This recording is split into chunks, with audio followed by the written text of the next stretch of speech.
Alright, hello everyone, this is Crota coming at you. Let me check the recording devices. Yes, I am being recorded. Everything is looking good as we are now going into game 1 in a series between Juan versus Still. Juan spawning as the yellow undead player over here on the top left hand side of the map. Meanwhile, Still spawning as the red orc on the top right. Yes, bad pun, didn't make any sense, but still, it was funny. Anyways, let's go ahead and take a look at this. Altar of Storms we should be seeing on Orc Burrow, and I am expecting a Blade Master versus Undead matchup.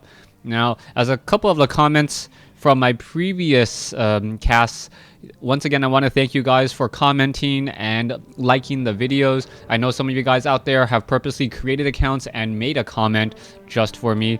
That does give me all the warm and fuzzies out there, as I have been doing this for, I think, close to 5 years now, and even though I haven't gotten the notoriety I had expected, well, let me be honest, I've gotten more notoriety than I expected. But now that I've seen other casters out there and how much notoriety they're getting, part of me goes, you know what? It's really easy to compare. It's really easy to all of a sudden just be rather upset at the universe for not giving what you feel like you deserve. But then again, there's nothing that I really deserve out there. So just one thing at a time, taking everything one day at a time and enjoying the fact that I'm casting, you're listening. Thanks for watching, thanks for listening. I hope you enjoy this Blade Master versus most likely Death Knight matchup. Now, we are going to be going into Crypt Fiends, I believe, as soon as the Altar of Darkness is done. There it goes. We are now going into Crypt Fiends, and the Crypt Fiends are a rather good unit against the Orc player. The reason being is that Crypt Fiends have rather high hit points. They're able to focus down with the Unholy Aura of the Death Knight. They move around fairly quickly. And against an Orc player, they are going to be they are forced to get fortified armor on their Orc burrows. Otherwise, those Crypt Fiends can really shut down those Orc burrows and then shut down any true production. Now, what are we most likely going to be seeing from the Blade Master? It looks as though the Blade Master is going to be paired up with, I believe, a Shadow Hunter, and he does pick up a very good item in that Gloves of Haste, quickly selling the Scroll of Town Portal, and well, just making his rounds already. Meanwhile, the Crypt Fiend is going to be rather smart, going to attack the Ogre Warrior and then pull the fight back onto the Blight. What that does is it allows the Crypt Fiend, who normally does not get any regeneration, 200% regeneration. So you can see that the skeletal minions are actually able to deal a lot of damage, and that Ogre Warrior is just running all the way back. So that's a lot of damage that is being mitigated just because the units are just running away. Now we're going to see the Ogre Warrior fall here. Meanwhile, the Blade Master is using that very, very useful trick. Blade Master heading off to the north and was able to take down the Ogre Magi. It picked up an item and then sold it to pick up another Gloves of Haste, which does make me scratch my head just a little bit. Gloves of Haste does have diminishing returns, and at some point you really want Claws of Attack, or at least a Circlet of Nobility to increase the damage. There's that Circlet of Nobility that I was talking about already. As you can see, that the Death Knight pretty much assumed that the units were off to the north already, and that was actually a really, really smart call. By doing so, the Ogre Warriors were out of position, and now Juan is going to clean up the rest of this creep camp, get to level 2, and even though he doesn't get the Ogre Magi, he is able to creep out a much higher creep camp than he would normally be able to, as we're now looking at a Troll Trapper getting taken out. Alright, Blade Master down to 11 hit points now. Oh my goodness, the skeletal minion could have gotten an attack onto the Blade Master, and yes, the what's it called? The healing salve was stopped, so that was actually a bit of a surprise there, as the Blade Master now comes in again. The Death Knight may be able to come in from the north and try and get off a Death Coil, and it may be exactly that. Oh, the Death Coil, there's the Dust of Appearance. Give me one moment. Alright, welcome back. As I unpause the game, there the rain is falling, and now the Death Knight is going after an illusion. Does he know? No, the Blade Master was able to escape at 142 hit points and growing, but he has used all of those healing salves. Alright, very, very, very close maneuver there. The Death Knight, I don't know if he got off a Death Coil. It doesn't appear so. Or he could have gotten off a Death Coil, not 100% sure. Death Knight now perhaps going after the Ogre Magi here, and this should be a very, very easy creep camp. You can see those Crypt Fiends, 26 to 31 damage. Yes, their attack is rather slow, but they're able to focus down units pretty quickly. Picking up a Claws of Attack +6, that is going to be a nice item for eventually when the Lich is picked up or going to be trained. And now you can see a Grunt now coming in here. Alright, they're going to chase after this Grunt, not knowing, oh wait, does Juan understand and realize that that Grunt was taking a bit too much damage? And that was a beautiful play by Juan. And that is one of the indicators that you are a professional player, or one of the mistakes that a professional player will not make. The Crypt Fiend attacked the Grunt and realized, hey, you're taking more damage. You must be an illusion. Alright, so he doesn't really care about it. Well, maybe he just wants to deny it. Is he going to get off a Death Coil? No, he's not going to use a Death Coil on it, because he does realize that it's an illusion, as the Blade Master is now inside there. There is what, Nerubian Tower, and the Blade Master realizes, you know what, I cannot stick around in this fight. That is no good. Death Knight does get to level 3 though. Level 2 Death Coil, and that Blade Master's days may be numbered, but what is this? 2 circlets of nobility, a boots of speed, and where is this Death Knight going? The Death Knight does not have a charge of Dust of Appearance. If you remember carefully, he did use that charge back when he was going up against this creep camp down over here. Oh, trying to use a little bit of mirror image tactics. You can see that the Blade Master is right off over here, and now trying to get off some shots there. The Blade Master is going to take a lot of damage, and he goes, you know what, I realize what you are just a mirror image. I'm not going to even, oh wait, no, he doesn't realize that it is a mirror image, actually focusing it down just a little bit. There is no Dust of Appearance though, and this could be a bit of a problem. The Blade Master not doing anything much there, as you can see that the Blade Master is still running around and running amok. Alright, perhaps taking down the Kobold Geomancer would be a good play there. Yes, and now the Death Knight, wait, does he pick up the item? Yes, oh my goodness! The Blade Master even used the Wand of Illusion to try and have an extra item slot, but was not able to. The Death Knight now picks up a Ring of Regeneration, very, very high regeneration rate, quickly decides to sell that though, since it is already at maximum hit points, and generally the fights do not go that long. And as we now see the Blade Master off over here, the Blade Master now stuck between a tree and a Murloc. And no, that is not an analogy gone wrong. That is exactly what is happening here, as the Blade Master was stuck between a tree and a Murloc. You are going to see that the Blade Master is trying to venture forth, but he cannot do so since the Dust of Appearance did land on him, revealing him that entire time. Now, what is this Nightcrawler going to do? The Nightcrawler is going to share the love, or rather share the poison, and constantly hit different targets. Death Knight now going to be getting up to level 4, I believe, as we now have level 2 Unholy Aura. Or we could go for Death Pact. I'm not quite sure yet. It looks like it is Death Pact, meaning that the Death Knight can sacrifice his own units for hit points, as we are now seeing the Lone Shadow Hunter doing a bit of creeping.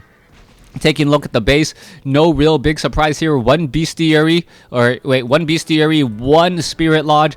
Pretty standard build coming in. You're going to see the Spirit Walkers just making their way out, trying to make sure that Spirit Link is at least a viable option, but we are already going into Destroyer form, so that is already going to get countered up straight up. We now see that the Lich is currently sitting with that Frost Armor. The Lich is trying to get to level 2, and without an Orb of Corruption though, it's not really going to be able to focus down that much of the army that quickly. Alright, there goes the Gargantuan Sea Turtle. It's going to slowly get focused down. It's currently chomping away at the bit against some of those skeletal minions, as the Lich could use another charge of Rod of Necromancy to try and mitigate some damage. No, doesn't need to. There's level 2. There's Ring of Protection plus...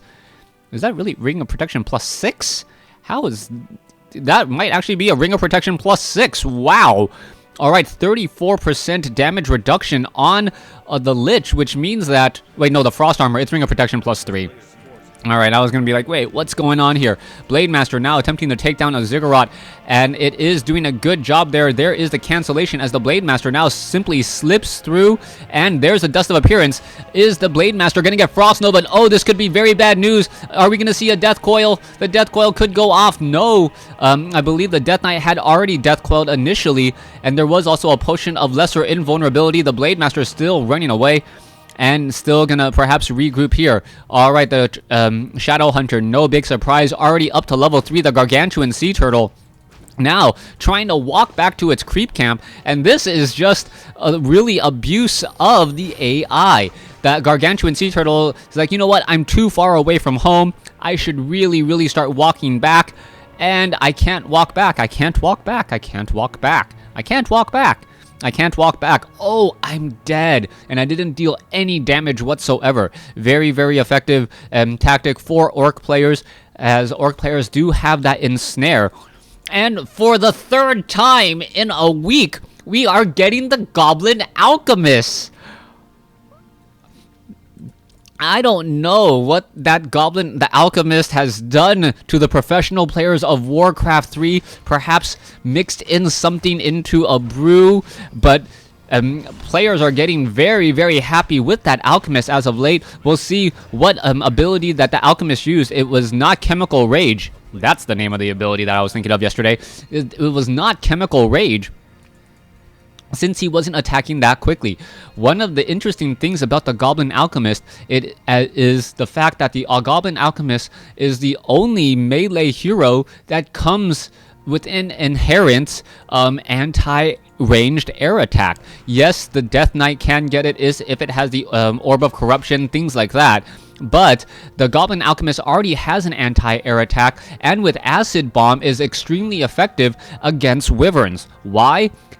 Air units do tend to stack, and if they are stacked, that means that they take that means that you can hit multiple units at a time. All right, there goes. Oh, the Orc Burrow is going to get taken down before it's even up, as we are now looking at 48 over 50. And now what are we going to be battling up against here? All right, there you go. This is a rather awkward position. One Obsidian statue is currently ensnared, and we are now fighting out there. Oh, was that a Acid Bomb? Yes, Acid Bomb. Major armor reduction. Minus 6.8 armor between the Lich's Orb of Corruption and the Acid Bomb. So this is just an massive anti-armor strategy, as you now see the Frost Nova there. Chemical Alchemist using now the Scroll of Town Portal to get away. Are we perhaps going to see any of those other units fall? No falling there. You can wait, did the Lich fall? Yes, the Lich fell at level 2. The Grunt and all those other units now just in a bad position. Lich now being resurrected, and the Alchemist, the problem with the Alchemist is the fact that it has such low armor, but it has very high hit points. If you can give it additional armor, as was mentioned in yesterday's comments, that Alchemist then becomes a huge problem. The damage reduction is 6. If you actually look at frost armor on the Alchemist, he becomes a very potent threat, adding an additional 18% hit points effectively. So it's like adding 150 hit points onto that Goblin Alchemist when he is at level 2. Alright, let's take a look back around. The Blade Master does have an Orb of Lightning, what I like to call the Purge Ball, since it works so well with the Blade Master.